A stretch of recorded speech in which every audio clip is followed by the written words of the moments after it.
राजा नृग की कथा सुनाई है।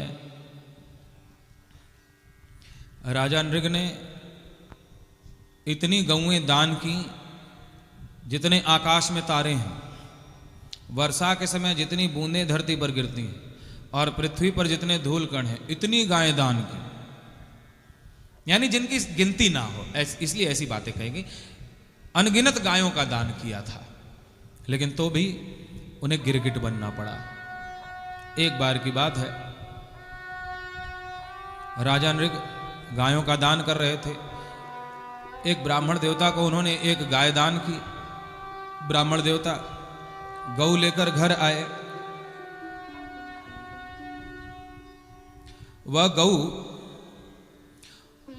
ब्राह्मण के खूंटे से छूटकर फिर राजा नृग के गौशाला में आ गई। जैसे कई बार ऐसा होता है ना कि आप कहीं से गाय खरीद कर ले आए तो बहुत दिनों तक वहां रही रहती है, इसलिए जैसे ही छूटती है तो फिर वही घर ढूंढती है, और कई बार आसपास की हो तो भागकर वहां वापस चली जाती है। ऐसे ही ब्राह्मण देवता राजा नृग की गौशाला से दान में गाय लेकर आए थे, और किसी तरह वह खूंटे से छूटकर फिर राजा नृग के पास पहुंच गई।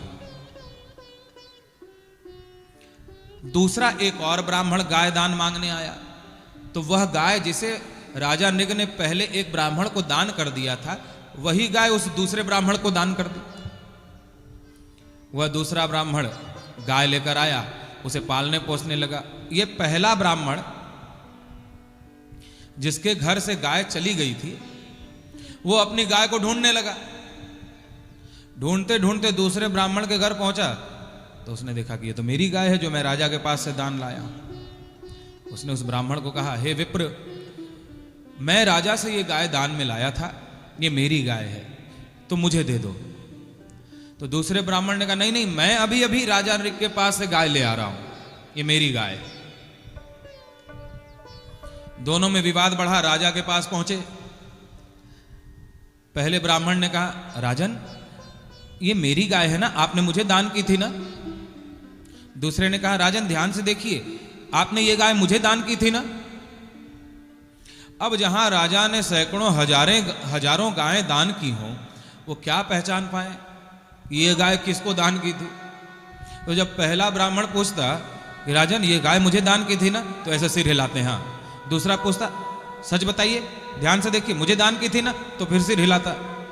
तो दोनों ब्राह्मणों ने कहा, गिरगिट की तरह सिर हिलाता रहता है, बोलता नहीं है, जा हम शाप देते हैं, तू गिरगिट ही हो जा।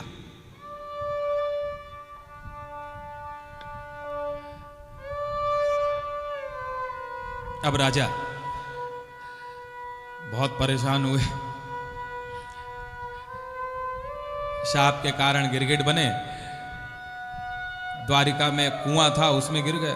बच्चे खेल रहे थे, उसमें गिरगिट को देखा तो भगवान कृष्ण को बुलाया। भगवान कृष्ण ने उस गिरगिट को बाहर निकाला, और भगवान का स्पर्श पाते ही वह ब्राह्मणों के शाप से मुक्त होकर एक दिव्य देव पुरुष के रूप में प्रकट होता है। भगवान उसे अपना धाम प्रदान करते।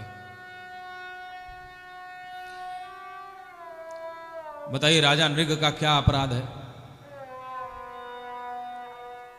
कोई बताएगा कि उन्हें शाप क्यों मिला? उनका अपराध क्या था?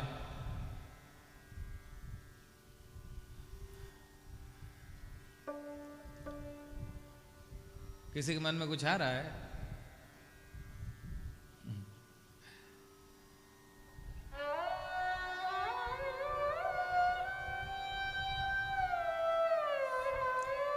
राजा नृग का अपराध यह था कि वो दिखाने के लिए दान करते थे, लेकिन गौओं का ध्यान नहीं रखते थे। राजा का धर्म है कि गायों का ध्यान रखे, गायों की स्वयं सेवा करे। जैसे भगवान कृष्ण स्वयं गौओं को चराने ले जाते थे।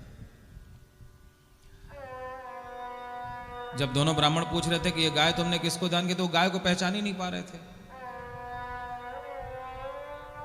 यदि राजा गौशाला में आते, स्वयं देख रेख करते, गायों का ध्यान रखते, तो गाय को पहचान पाते। लेकिन दिखावे के लिए दान तो करते हैं, किंतु केवल दिखावे में दान का भाव है। गायें स्वस्थ हैं, बीमार हैं, इसकी चिंता नहीं करते, स्वयं देखभाल करने नहीं जाते। ये बात ब्राह्मणों के सामने सिद्ध हो गई कि ये तो बड़ी लापरवाही से गायों की सेवा करता है। बाहर बाहर दिखाई पड़ता है कि ये बहुत दान दाता है, लेकिन गायों का ये ध्यान स्वयं नहीं रखता। ये बात सिद्ध हो गई और श्राप दे दिया।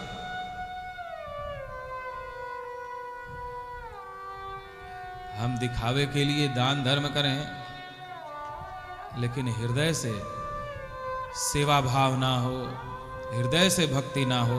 जब कोई देखे तो माला फेरने लग जाए और कोई ना देख रहा हो तो सो जाए। एक को देखा मैंने, जब कोई आता था तो रीढ़ की हड्डी सीधी हो जाती थी और राम राम राम करने लगता था, और जब चला जाता था कोई नहीं है तो धीरे से लेटकर खर्राटे लेना शुरू कर देता।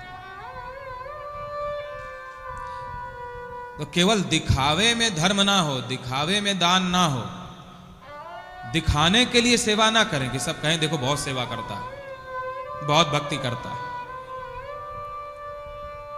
बल्कि सच्चे हृदय से भगवान की सेवा भक्ति करें। कोई देखे चाहे ना देखे, भगवान तो हमारे हृदय का भाव देख रहे हैं, भगवान तो हमारी सेवा देख रहे हैं।